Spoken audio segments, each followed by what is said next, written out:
सभी भाइयों को नमस्कार। भाई आजमगढ़ आए थे यूपी इंटरव्यू के लिए। इंटरव्यू हो गया बच्चों का अच्छे से, रशिया का वेयर हाउस पैकिंग का। ठीक है, जो जुड़ेगा वो उड़ेगा।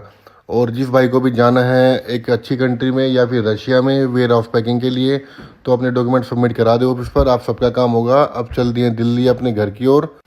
तो भाइयों रास्ते में मिल गए थे ये बेजुबान, इनकी सेवा करनी ज़रूरी है। इनको थोड़ा सा खाना दिया, ठीक है, तो भूख लग रही थी, एक बर्गर हमने भी खाया। ठीक है भाइयों, तो वही है, इनकी सेवा सबसे पहले, क्योंकि ये बेचारे कुछ मांग नहीं सकते हैं, ना इनको ये पता कि पैसे से कुछ खाना मिलता है। ठीक है भाइयों, इनकी सेवा ज़रूर किया करो और अपने माँ बाप की भी सेवा ज़रूर किया करो। ठीक, तो भाइयों अगला इंटरव्यू जो होगा रशिया का वेयर हाउस पैकिंग का, वो 18 नवंबर और 19 नवंबर का दिल्ली में ही रहेगा।